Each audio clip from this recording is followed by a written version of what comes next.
And welcome back to Coast.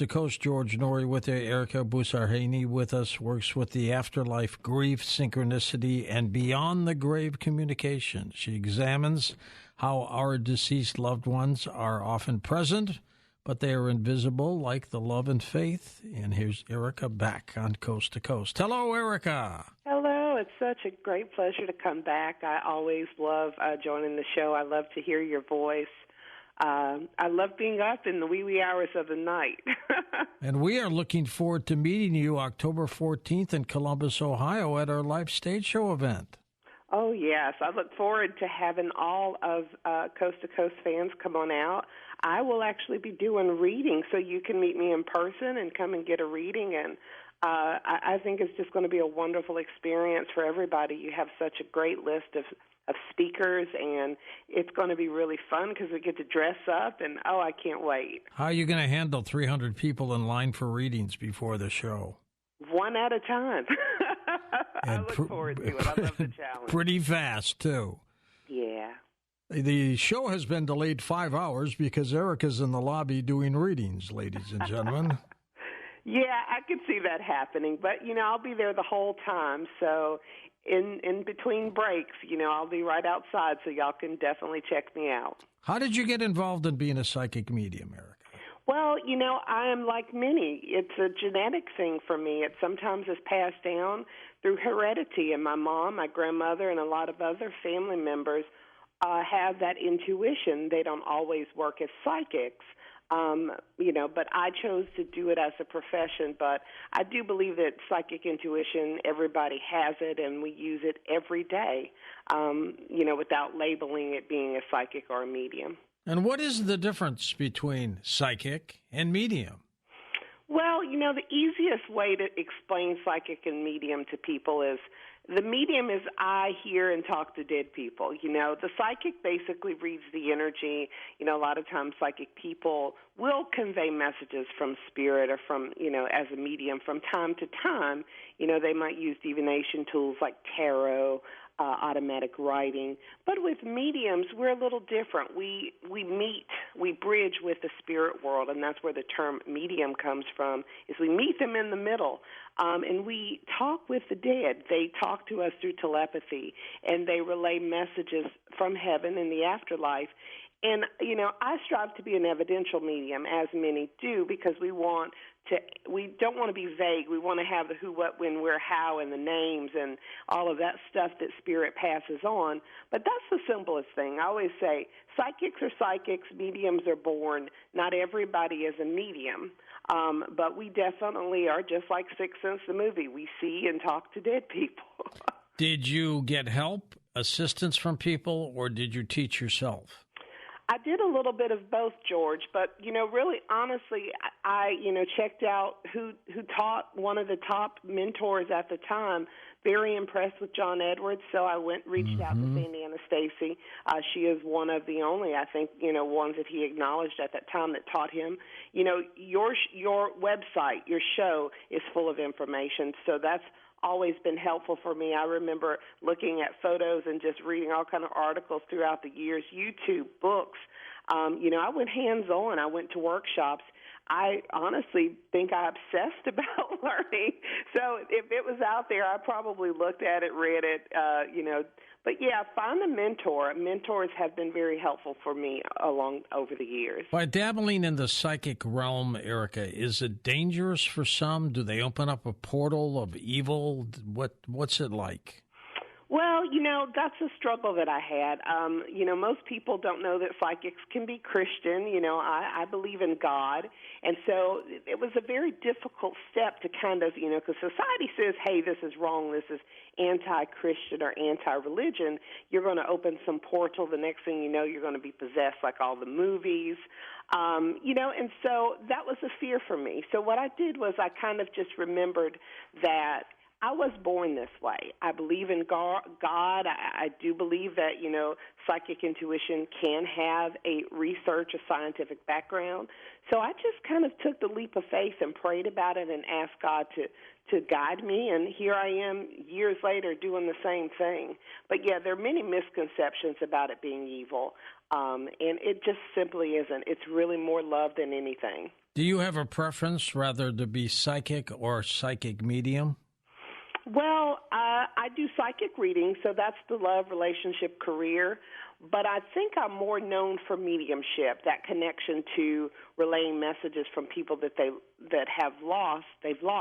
But, one of the things I also like to do is empower people, too, and let them know that they can see the signs from heaven, because signs are everywhere. Erica, what might be one of the most profound things that you've heard from the other side that you can tell us? Let me say, there has just been crazy things. I attend or I do a lot of ghost hunting events here in Pensacola where I live. And just recently, there's so many. Sometimes I just say, how could I make this up? But just one recently, I had a lady and her husband that were on the tour. And, it was just such a wonderful experience because they come here to ghost hunt. And then the mom came through, and I said, your mom is here talking to me, and she's showing me the water and dolphins, and she says that she loves you, and she was hard on you. And the lady just started to cry.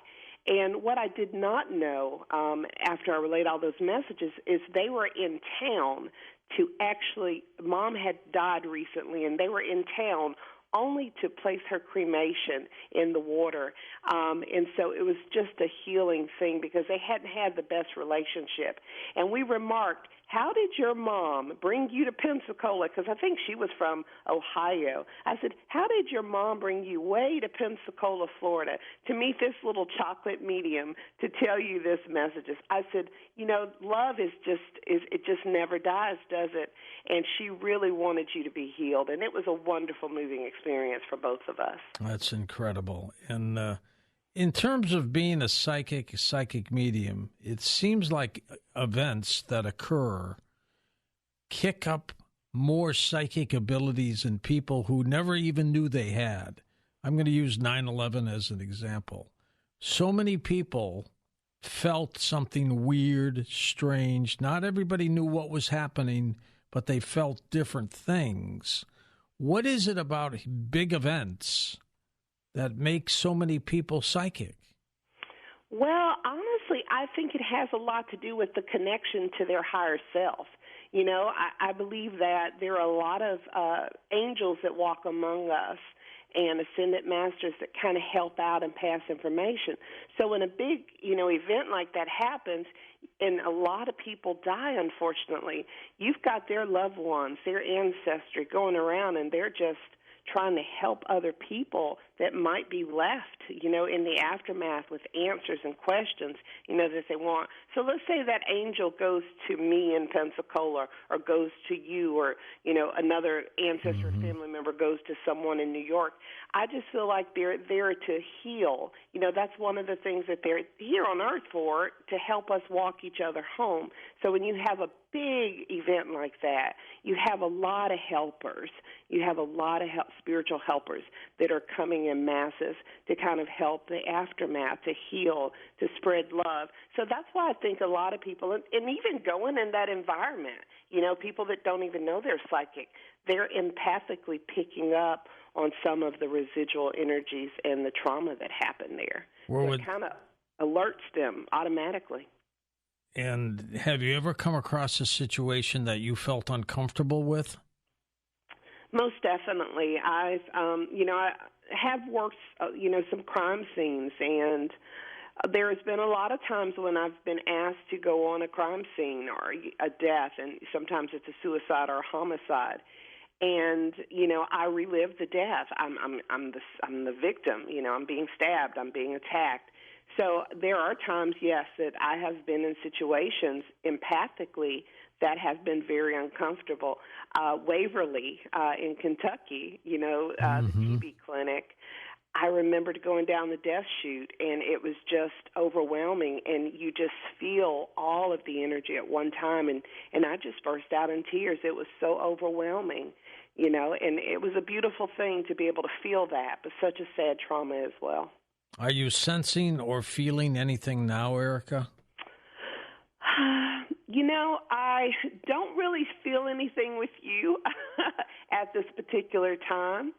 I don't. And I like to say that. That's important for psychics, too, and mediums.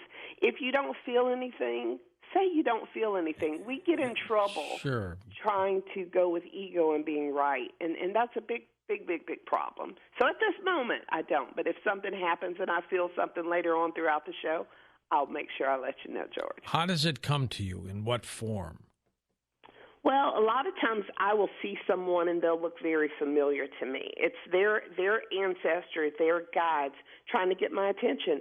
And oftentimes it's just that gut instinct that we feel, like we have a hunch.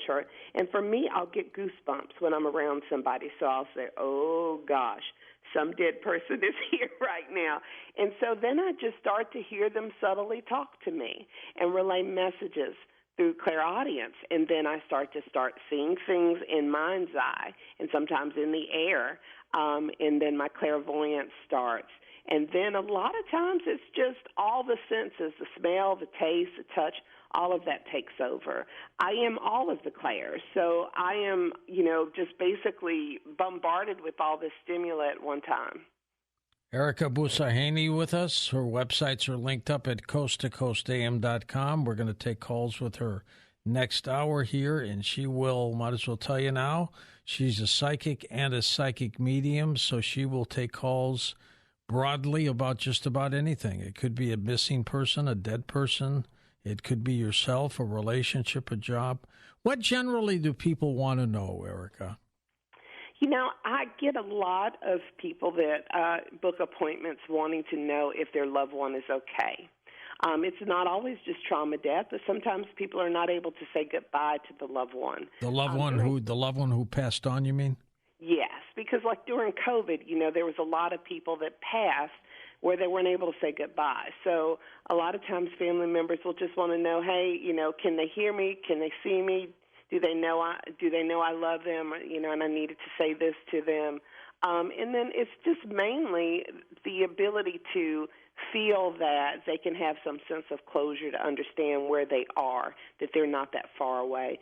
It's really a lot of my readings are mediumship, not necessarily love and relationship like most psychics. It's definitely, where is my loved one? How are they? Those kind of questions. Now, this is a psychological question, but it might have some psychicness to it. Why are so many people acting so bizarre, whacked out, and strange these days? That is a great question. I honestly think that there's a lot of spiritual change in the air because there's so many things going on in the world. I have noticed that a lot of people are responding to the different stimuli, and a lot of people are having spiritual awakenings. There are a lot of what I call, people on earth trying to help us and assist us go home.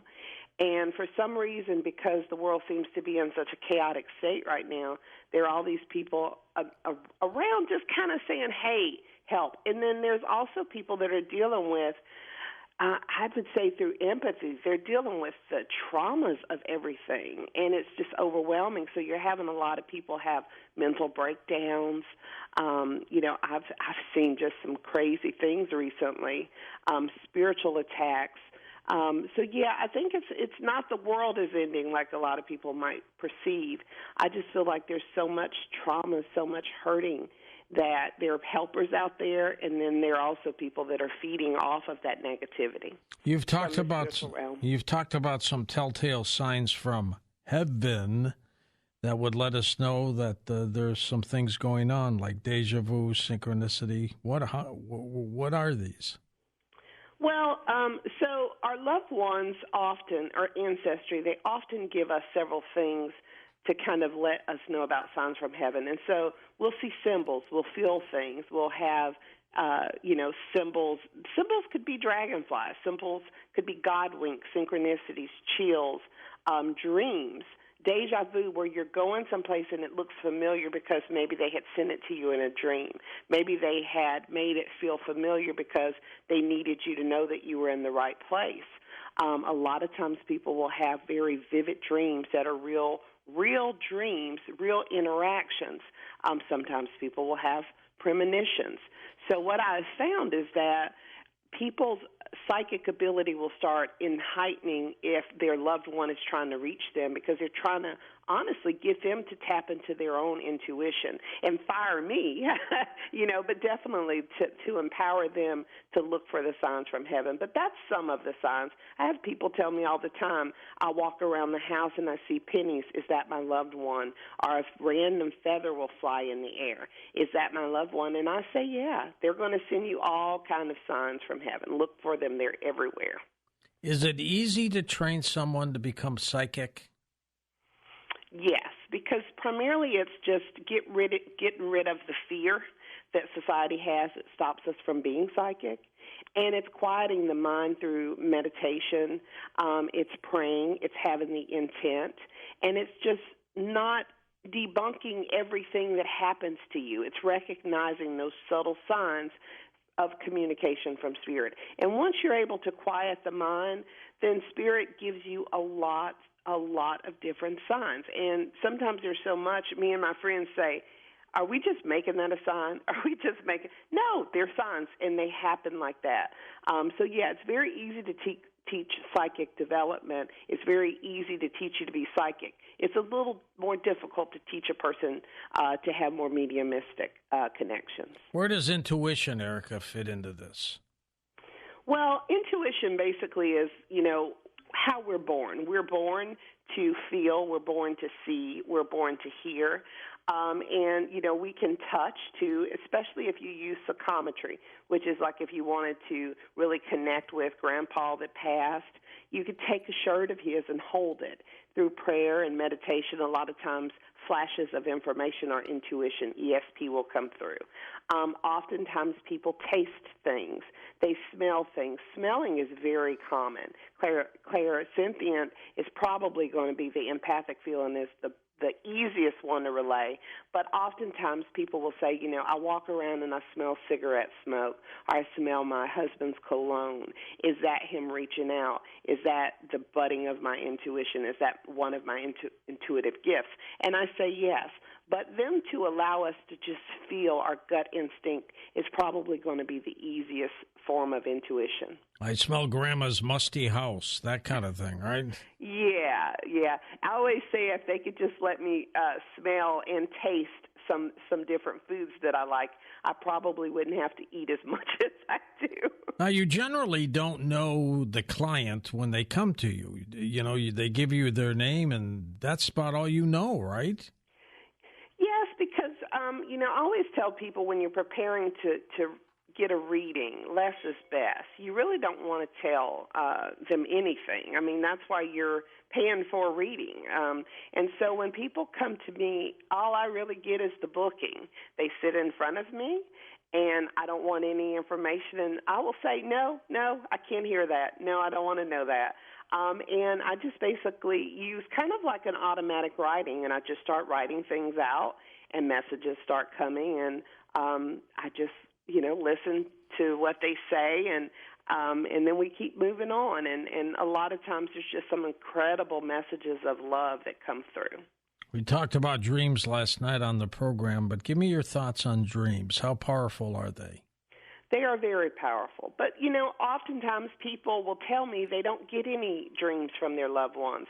So I often tell them a little trick that I learned, put a picture under the pillow. Write a note to them, put that under the pillow. Go to sleep with the intention. Go to sleep with the prayer.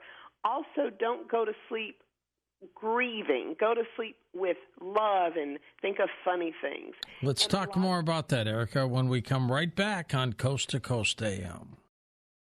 And welcome back to Coast.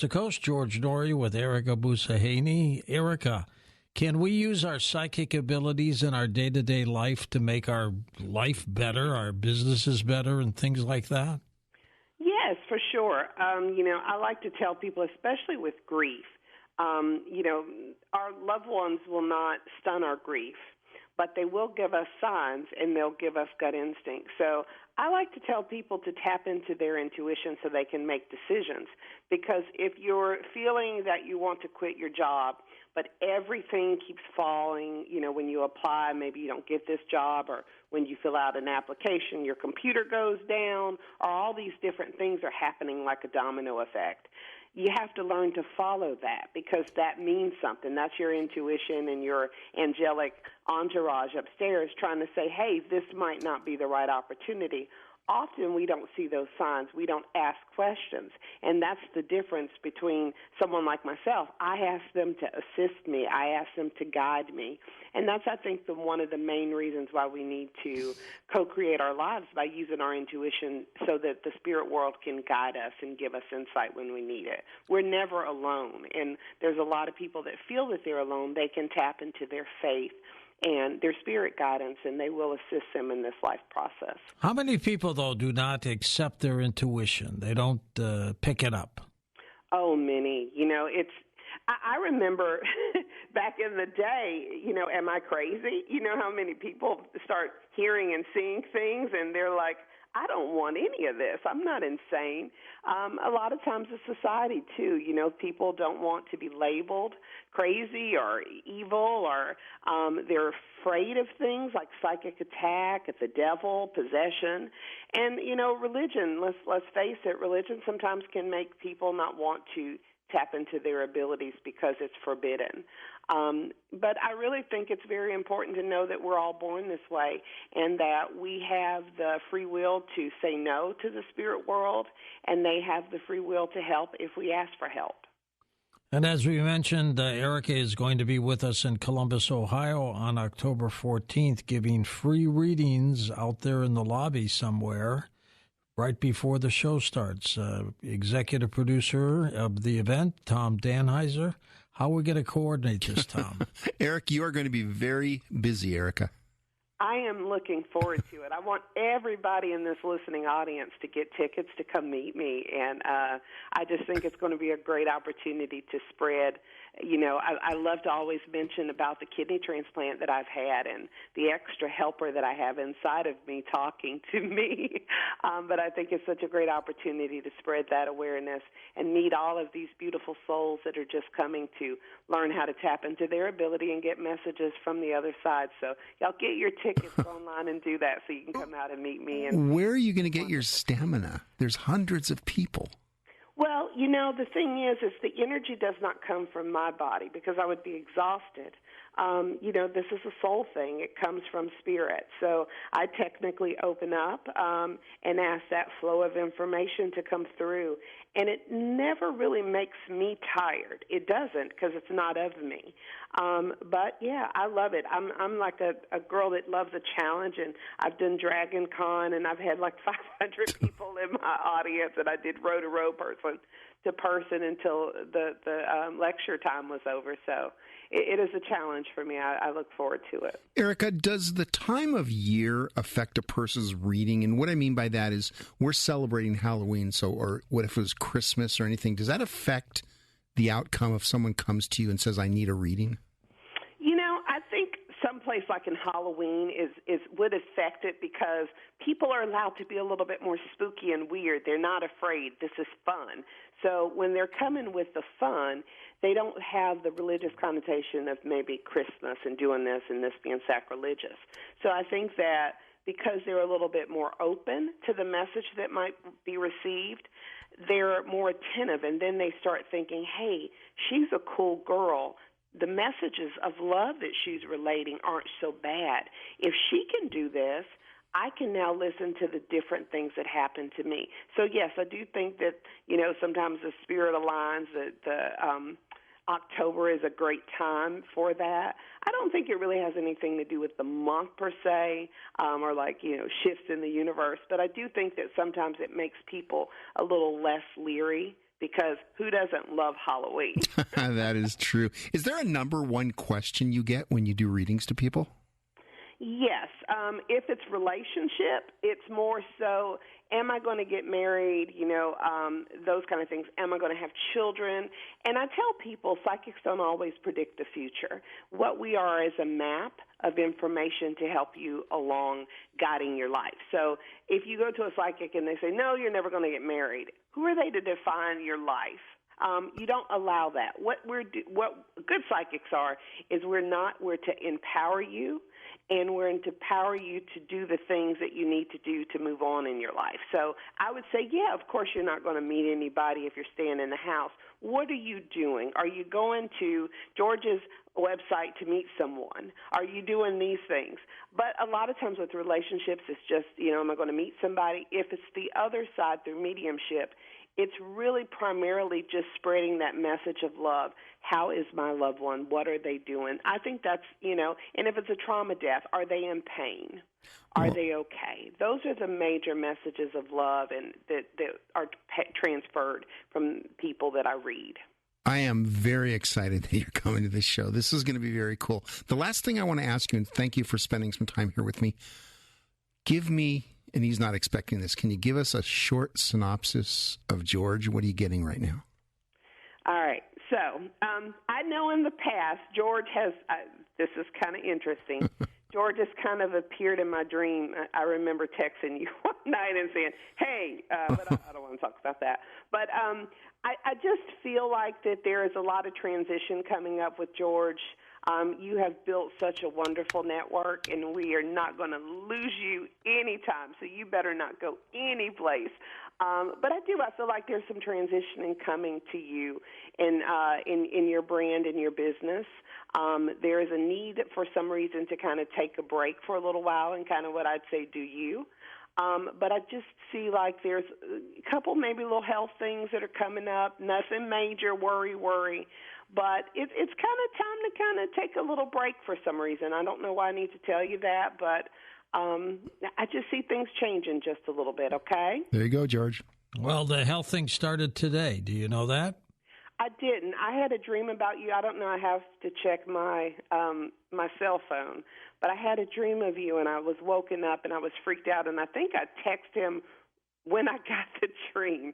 And I did make some comments about throat and stomach and a ribbon. So during the different breaks, I was going to text it to you too, Tom. But I just know that things are going to be okay, okay? It's okay. I had a wisdom tooth pulled out. Okay. My dentist said, George, you are one of the few people who still has wisdom teeth. Why? And I had a little one that was cracked, and he didn't want to put a crown on it. He said, George, it's not worth keeping. We have to take this out. So I said, okay, we'll make an appointment. Okay. We'll take this thing out. And so he Novocained me because I told him, I said, look, I got a radio show to do. I don't want to be put under or anything like that. Will this wear off? And he said, it'll wear off in 4 hours. And the appointment was at 10 o'clock in the morning. Okay. So he numbed me up, took it out, and here I am. I'm fine. All right. Amen. You're such an amazing person. I've met you in person when you came to Pensacola. Have always been a fan of just, making, I'll call myself weird. I won't call everybody else weird. Making weird people like me okay. You've built a network to just say, hey, you belong. It's okay. It's okay. Believe what you want to believe. There's nothing wrong with you. Believe in aliens. Believe in ETs and UFOs and all of that. You belong here, and I just appreciate that very much. When you're giving readings, if it's bad news, do you tell them that? I have to, but I do it very delicately. And I think that, and I always say this too, when you go to a psychic and they're giving you all this bad news and telling you that you need to spend this amount of money to remove it, run away, because the spirit world doesn't work that way. They work in love. So if I do get bad news, I often ask, is this in the highest good that I speak this truth to her or him. And if I'm told yes, I have to. It's my responsibility to relay the messages of love from the other side. And it's in the highest good of all. So, yes, I do tell them that message. Tell us about your films. Well, I have a paranormal team, Second Sight Paranormal, here in Pensacola, and we started to film, shows just kind of highlighting the paranormal and me walking around kind of reading the environment as a medium.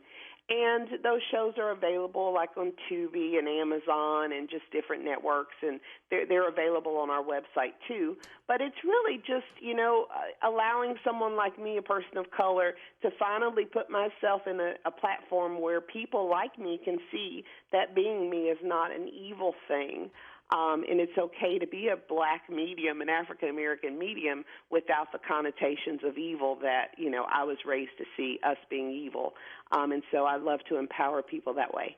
Be you. It's okay. That's right. You're not a voodoo practitioner or anything like that. I am not. I have friends that are voodoo practitioners, but I am a Christian. And I think a lot of times people don't understand that mediums can believe in God. We can be Christian. We can be any kind of religion. But don't assume that we are a specific religion. Ask. We're going to take calls next hour with Erica. She will take psychic questions about your life. She will take mediumship questions about your past friends who have passed on or people like that. How come people need closure, Erica? Well, I hate to say, sometimes people die in trauma. I visited a family at their home in reference to their son. I didn't have any details to why I was there, but as soon as I walked in, a gentleman met me at the door as a ghost, a spirit, and he explained to me that he had died in a accident. He was on a motorcycle, and it was just, a couple feet away from the house. He had left the house and got hit, and his parents had taken it so hard. And so I was there to help them with their grief, because oftentimes we're stunted. We don't move on. We're constantly looking for the signs of our loved ones. Are they okay? Can they give us a message? Can they show us a cardinal? Can they come to us in the dream state? And so we don't grieve because we're continually looking for that sign of the afterlife. So when I walk in and I relay those messages like, hey, all that stuff, he says, is in the room to the left, you've got to sort that out and make it purposeful. You've got to get rid of it. You've got to give it to someone. His memory will go on in that way. You can't keep it in these boxes. It was just mind-blowing for the family because they didn't know I would even know that. But he relayed those messages. So a lot of times it's trauma, I'm okay, move on, grieve, I love you, I'm still going to be there, love never dies. That's the main thing I see. How old were you when you started all this? Well, I used to think I was 7, but I did some research with when the man died, and about 10 is when I remembered having a first apparition of a male. I'm sure I was younger seeing things too, because I was always afraid of the dark. I always had imaginary friends, but I would say around 10 is when I finally really saw an apparition sitting on my bed talking to me that was actually dead. So about 10. Have you been to a funeral home? I have, and they're not as fun. I love estate sales, actually, George. Funeral homes, usually, we think graveyards, funeral homes are going to be as haunted. Estate sales, I think, are more haunted because people are often there, kind of picking through a person's love things, and they're like, no, I don't want you to have that. I want that to go to my granddaughter. So, but yeah, I've been there, but I love estate sales the best. Did you ever go see Ghost with the late Patrick Swayze? Oh, yeah. I live that. I'm Whoopi Goldberg. Yeah. A lot of people, I joke all the time, what I really do versus what people think I do. Ghost, I think, made it hard for us because, we want that Patrick Swayze moment. We want our loved ones to be visible like that, to roll that penny up the door. And when they don't do that, we think often that they don't care or they don't love us. It's not that easy. It's getting those signs are a little bit more difficult, and I think that's that's empowering to know they're there. We just can't see them like we can see the ghost. Have you ever had a walk-in like she had in the movie, The Spirits? Almost. I remember I was doing a cold case, and a girl named Tina, she started to make my legs go numb, and I knew that she was kind of walking in me. And I was like, oh, no, oh, no, oh, no. And so I popped out of that really quickly. I was in a very deep meditation. But, yeah, I don't allow trans meditation or trans. I don't do that because I don't want anybody in my body except for Erica. Well, I don't blame you. What if they don't leave? I've got enough ghosts in my house. They have to hang out, but they can't come inside. Yeah, I think that's a common misconception is that we watch these movies like Annabelle and Poltergeist, and we see all the hauntings and stuff and about possession, and oftentimes people are afraid to tap into their ability because they think they're going to get an attachment or be possessed and not be able to get them out of their body or get them out of their home. It is very uncommon. Ever been scared during a reading? Yeah, so there was a girl that I met one time, and she did not have shark eyes, but her eyes in front of me became shark eyes, and it was freaky. I was like, girl, whoa, what is going on? And what we found out later on, I had to go to her house. She had been doing some things to have entities into her, and one very malevolent entity was inside of her, unfortunately, and in her home. So she was referred to a Catholic priest to assist her with that. All right, we're going to come back in a moment and take phone calls with Erica right here on Coast to Coast AM. And again, she will take psychic questions about your lifestyle, about your job, your career, or something about the other side.